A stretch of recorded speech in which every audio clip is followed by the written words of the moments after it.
I've signed. The car and the house are all yours. I'm leaving with nothing.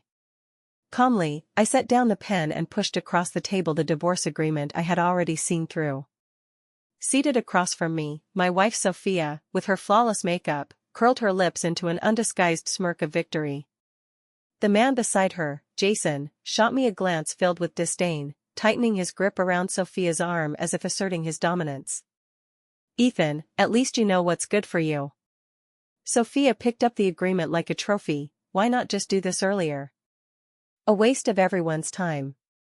Don't worry, for the sake of our past marriage, I won't bother with that old junk car of yours. The triumph and mockery in her eyes were like two poison-dipped needles, stinging unbearably.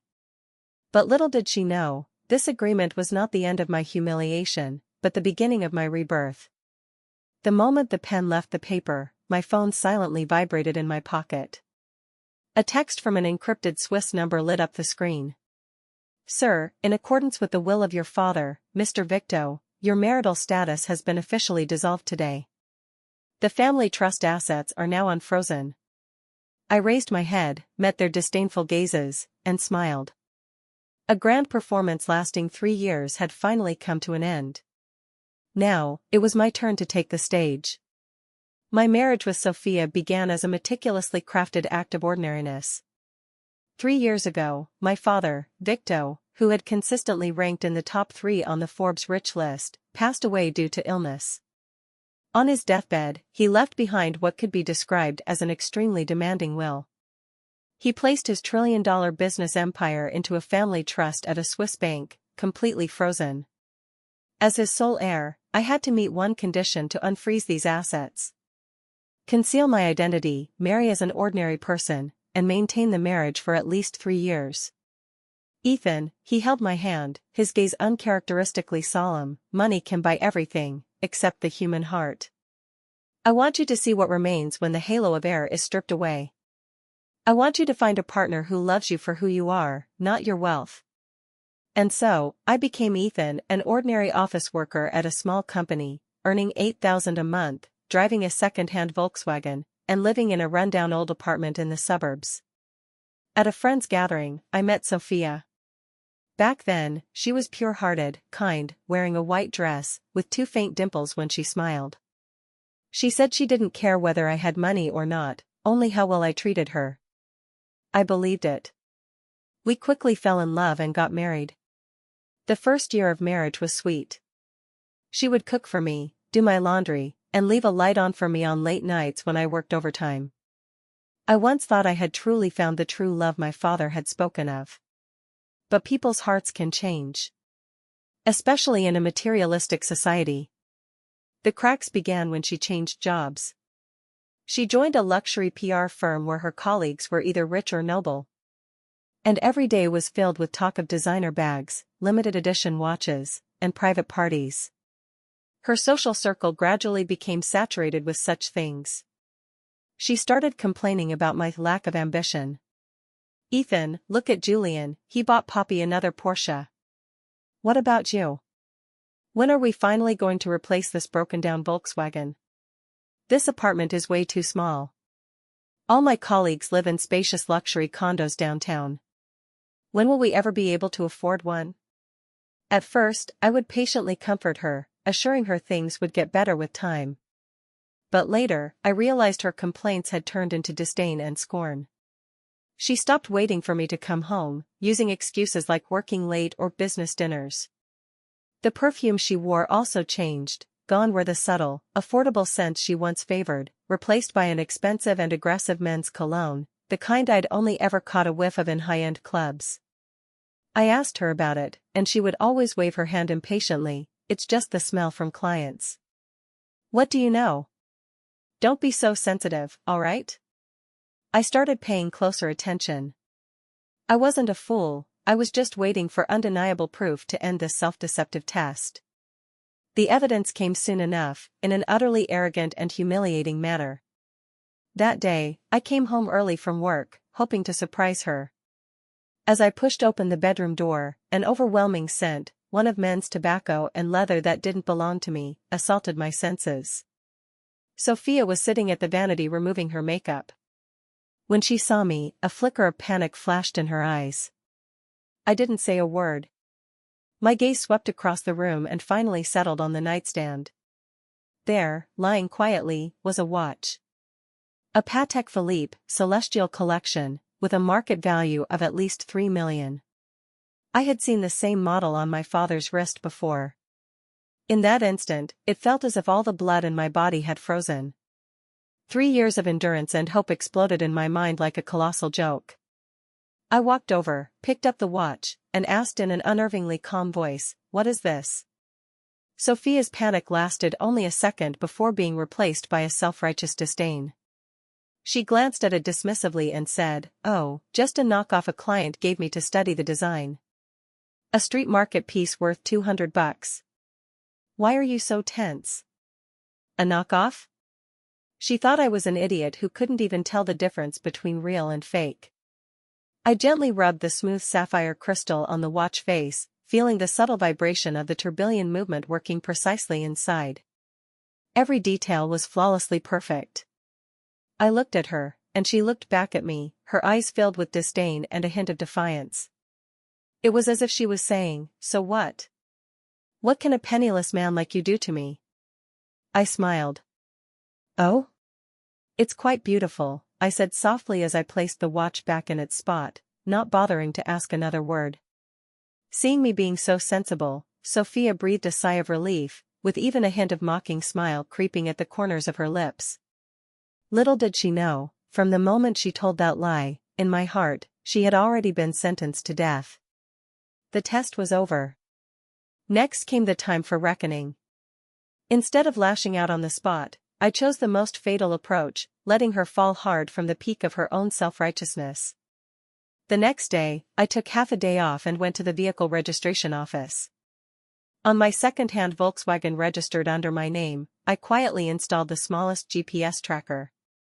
After work in the evening, Sophia called as usual, her tone perfunctory. "Honey, I'm having dinner with a client tonight to discuss a big project. It might be late, so you can go to bed first." "Okay, be safe," I replied warmly, not betraying any hint of suspicion. After hanging up, I opened the app on my phone. The red dot representing my wife wasn't lingering at any CBD office building or restaurant, but instead headed straight to a 5-star hotel in the west of the city, the Regency Grand Hotel.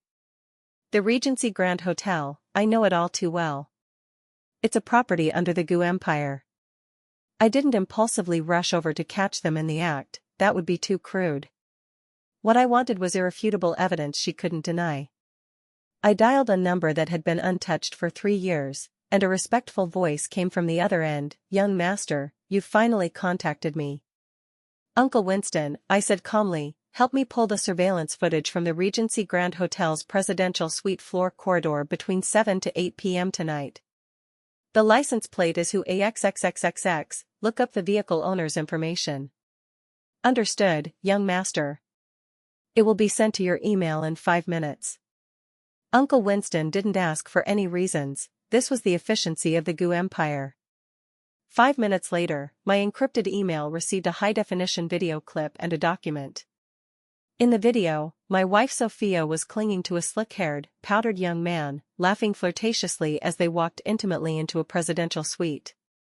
I recognized that man, Jason, a nouveau riche who made a small fortune from his family's demolition compensation, constantly mingling at various drinking parties and calling himself a second-generation rich kid.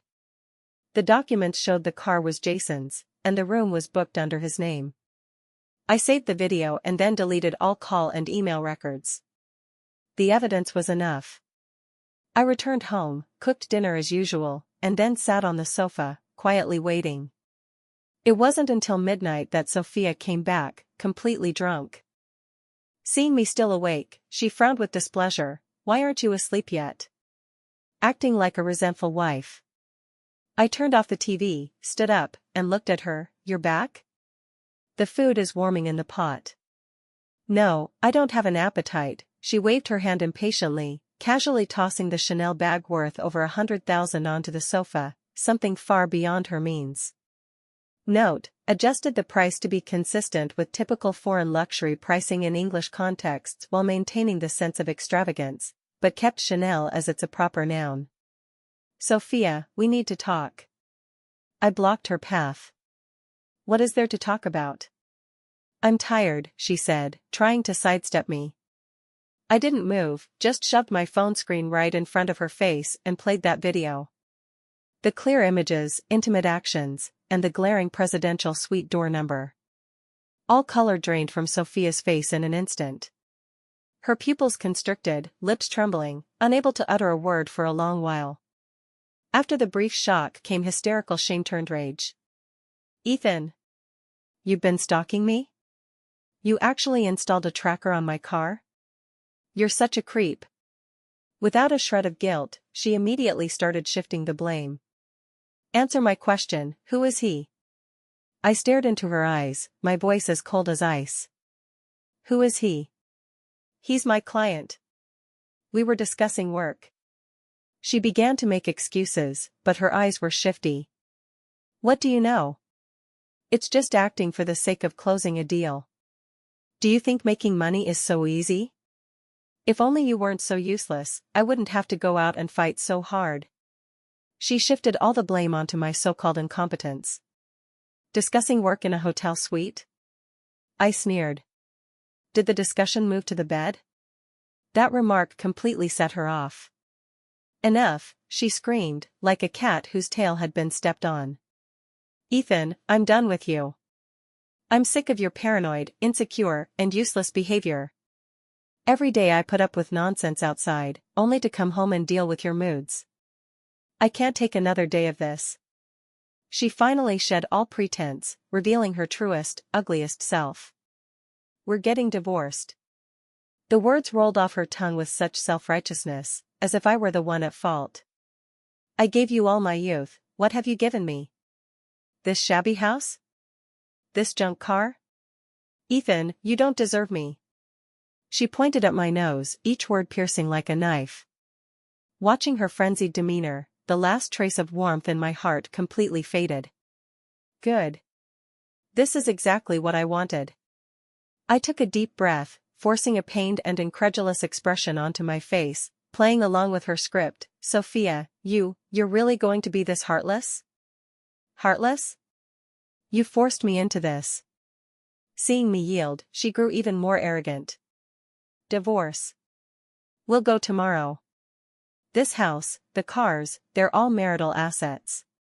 You have to give me half. No, you've hurt me emotionally, the house and cars should all go to me. You leave with nothing. She probably forgot that I paid for the house in full before marriage, and only added her name to the property deed for the sake of acting. That used Volkswagen is also registered under my name. Okay. I only said one word. My bluntness left Sophia stunned. She likely had prepared 10,000 curses for me, but this single word of mine left her speechless. What did you say? I said okay. I looked at her, my eyes filled with the despair of no sorrow greater than a withered heart. I agree to divorce. The house, the car, they're all yours. I'll leave with nothing.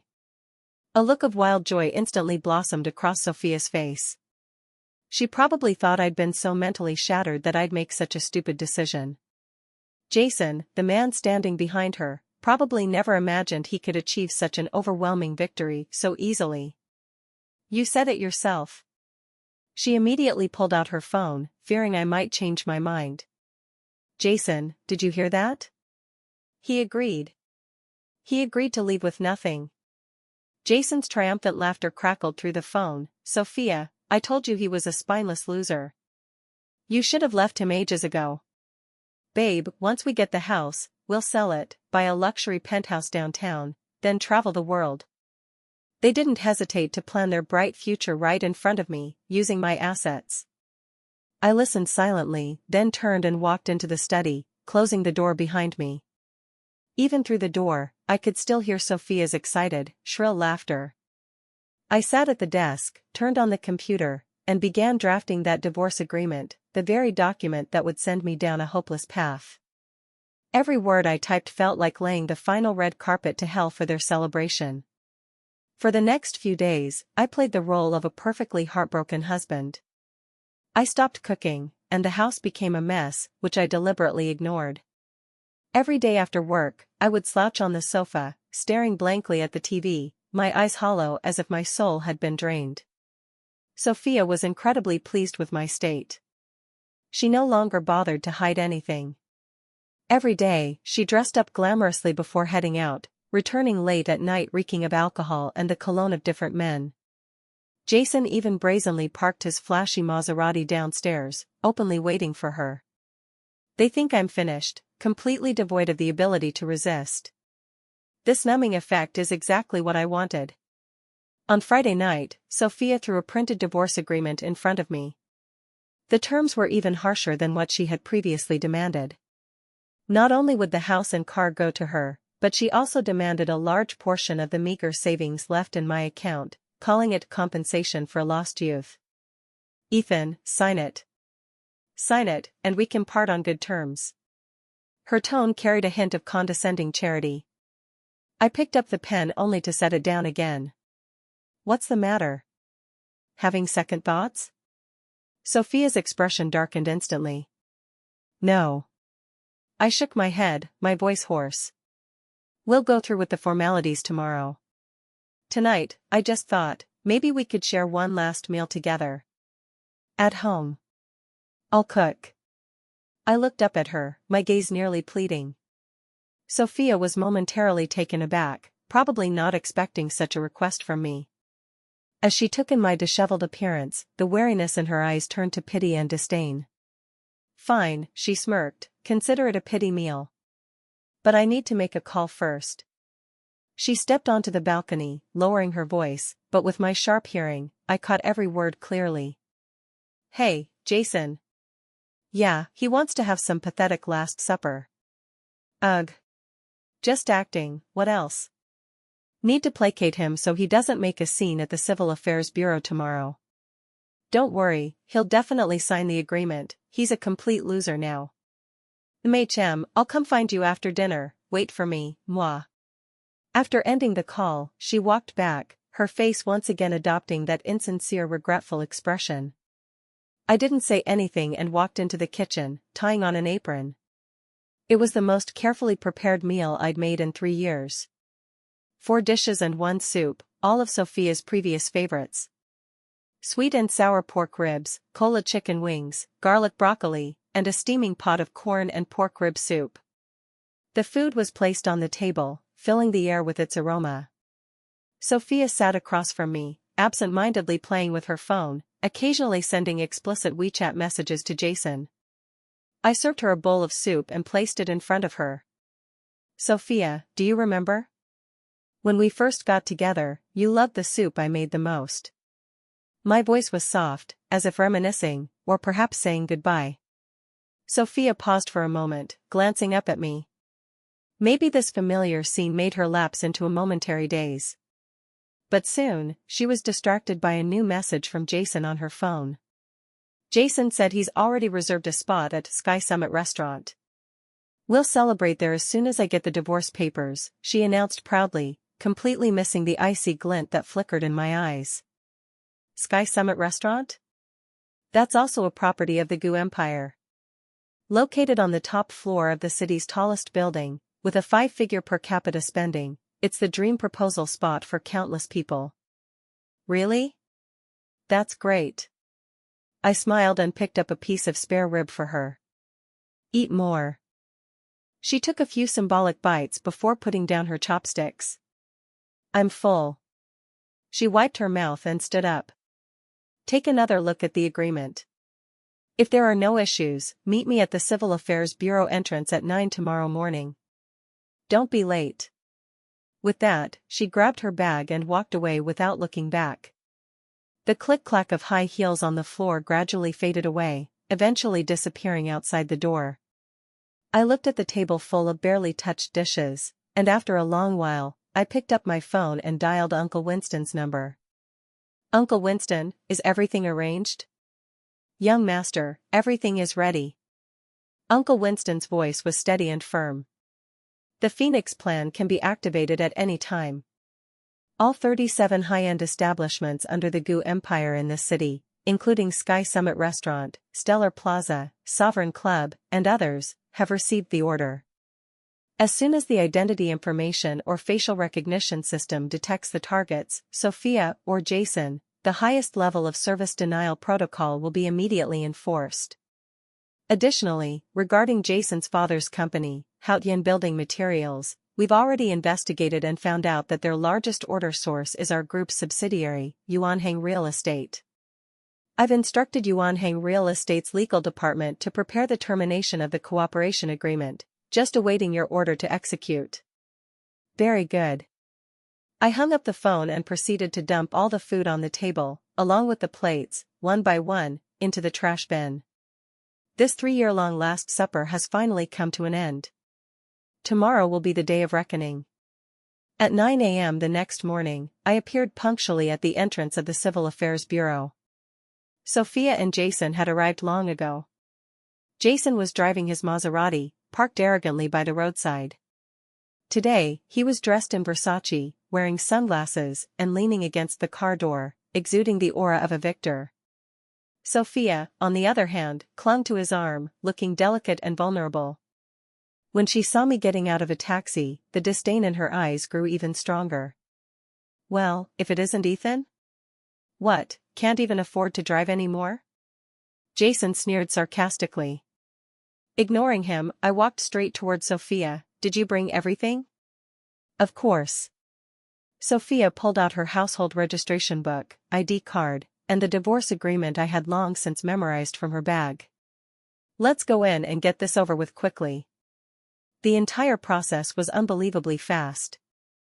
Because I had no objections and fully cooperated, the staff even glanced at me a few extra times, their eyes filled with pity.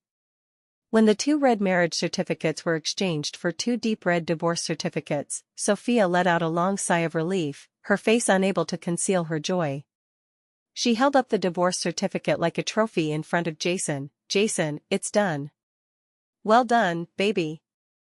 Jason planted a kiss on her face, then looked at me provocatively. Hey, loser, thanks for giving us your blessing. From now on, Ethan will be taken care of by me and Sophia. Oh, by the way, we'll get rid of that house as soon as possible. After all, it's tainted with the bad luck of a poor wretch, it's uncomfortable to live there. I looked at them as if watching 2 clownish buffoons. I took out my phone, dialed that Swiss number in front of them, and put it on speaker. The call connected instantly, and a crisp, cultured London accent came through. Good morning, Mr. Ethan. The divorce decree has been officially registered. According to the will of your father, Mr. Victor, all conditions have been met. The Gu Family Global Trust is now entirely under your control. The first installment of $10 billion in asset transfers has been completed. Welcome back, Mr. Chairman. Fluent English, $10 billion, Chairman. These words exploded like bombshells in the ears of Sophia and Jason. Their smiles froze on their faces. Sophia's expression shifted from elation to shock, then to bewildered uncertainty, before finally turning pale. Ethan, who were you just talking to? What chairman? Her voice trembled. Jason also took off his sunglasses, staring at me intently, his eyes filled with disbelief. I put away my phone and gave them the first genuine, icy smile I had in 3 years. Just a scam call, I said in the same dismissive tone they had mocked me with. What? Scared you? Ethan. What the hell are you talking about? Jason snapped, starting to sense that something was wrong. I didn't answer but turned around and walked toward the roadside. A black Rolls-Royce Phantom had silently parked there at some unknown moment. Uncle Winston, dressed in a perfectly tailored butler's uniform, stepped out from the driver's seat and respectfully opened the car door for me. Young master, the car is ready. I got into the car, and the window slowly rose. At the very last moment before completely closing, I caught sight of Sophia's face, utterly drained of color, etched with terror and regret. She finally realized that she definitely had missed out on a world beyond her wildest imagination. The car smoothly started, leaving their shocked and ridiculous expressions far behind. In the rearview mirror, Sophia chased after my car like mad, screaming my name. Unfortunately, it was too late. The game had already moved on to the next phase.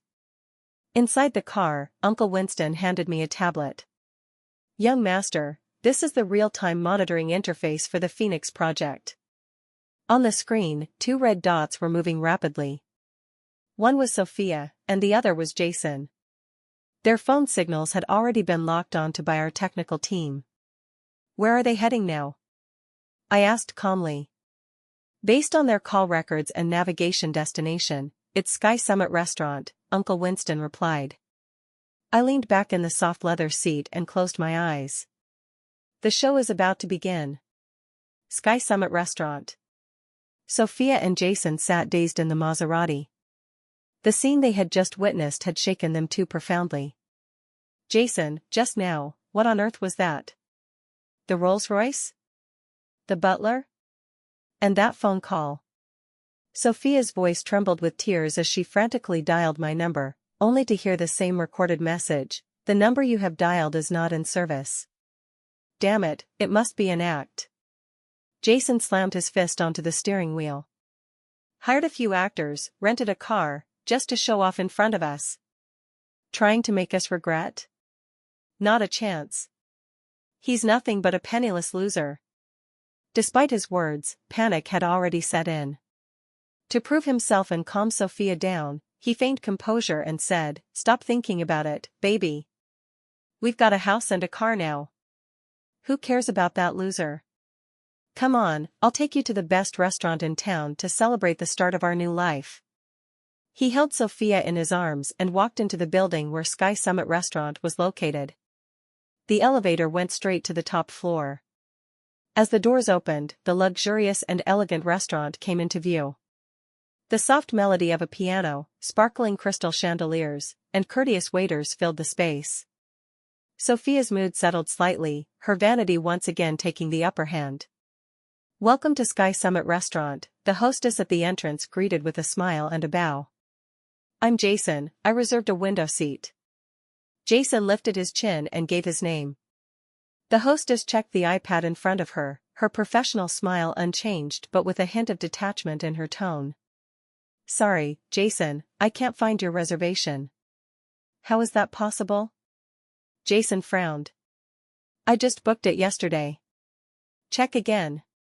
"I'm certain it's not here, sir." "Then arrange one for me right now." "By the window." Jason grew impatient, eager to show off his status in front of Sophia. The hostess shook her head with an apologetic gesture. "I'm very sorry, Jason, Sophia. According to our restaurant's policy, we're afraid we can't serve you too. Please leave." Her words felt like a bucket of ice water dumped mercilessly over their heads. "What do you mean? You're open for business, why refuse customers?" Jason's face flushed beet red. "Do you even know who I am? Don't make me file a complaint." The restaurant manager hurried over upon hearing the commotion, his demeanor still impeccably polite, but his attitude was resolute. "Sir, our restaurant reserves the right to choose whom we serve. We regret to inform you that we cannot accommodate you and this young lady. If you continue to cause a disturbance and disrupt other guests, we will have no choice but to involve security." Patrons around them cast strange glances, their stares like needles prickling Sophia and Jason. They were politely escorted out of the restaurant by 2 security personnel dressed in black suits. Standing at the elevator entrance, Sophia's face turned red and then pale. What on earth is going on? Damn it, what bad luck. Jason fumed angrily. What's so great about this restaurant? Fine, we won't eat here. Let's go shopping. Jason will buy you a bag. Hermes, whichever one you want. Fuming, they stormed off toward the city's most upscale luxury shopping mall, Stellar Plaza. However, what awaited them was the same invisible wall. Hermes Boutique. Just as they reached the entrance, they were stopped by a white-gloved shop assistant. Sorry, both of you. Our store has been reserved for the day and is temporarily closed to the public. Reserved? Who has such audacity? Jason didn't believe it and peeked inside, only to find the shop completely empty. He grabbed Sophia's hand and headed to the neighboring Patek Philippe, only for the same scene to play out again. "Sorry, both of you, we're currently conducting an internal inventory and temporarily cannot receive guests." Chanel, Dior, Rolex. They visited 7 or 8 top luxury stores in a row, receiving the same answer each time, varied in form but identical in essence. "You are not allowed in." Everyone in the mall was staring at them as if they were monkeys. Sophia's makeup was almost ruined from crying. She had never experienced such humiliation in all her years. "Jason, let's go. This is so embarrassing." Jason was covered in cold sweat. He finally realized this wasn't just a coincidence. An invisible net was closing tightly around them. And the mastermind behind this net seemed to point to the same person. That loser he had always looked down on, Ethan, who had just gotten divorced. No way. Absolutely impossible. Jason roared hysterically in the parking lot. That loser couldn't possibly have this kind of influence. It must be a coincidence. Sophia, however, was beginning to think differently. The phone call from Switzerland, the Rolls-Royce, the deferential butler. Scenes flashed through her mind, forming a chilling hypothesis.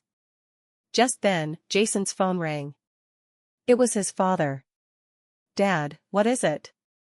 Jason answered impatiently. On the other end of the phone came his father's furious, even tearful roar, "You little bastard! Who the hell did you offend out there?" "What do you mean who? I didn't offend anyone." "Didn't?" His father's voice suddenly rose sharply. "Voyage Real Estate just unilaterally terminated all our contracts. Half of our company's business is gone. The cash flow is about to collapse. I asked repeatedly, and they only said you offended their group's new chairman. Jason, I'm telling you, our family is going bankrupt." "Bankrupt, do you understand?" Boom. Oceanview Real Estate, Group Chairman. These words struck Jason's mind like a bolt from the blue.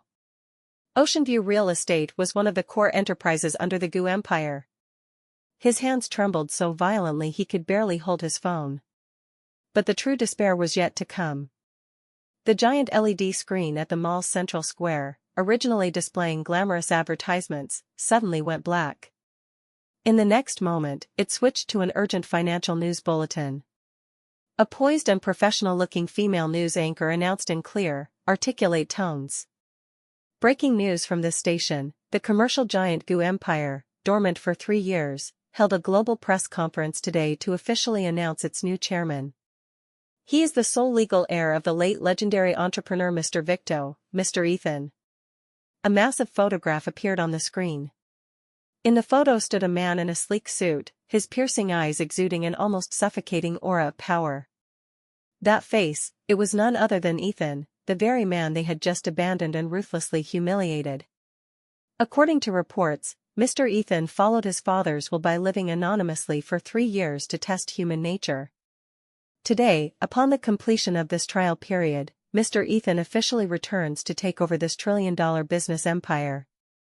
The words that followed from the female anchor were completely unheard by Sophia and Jason.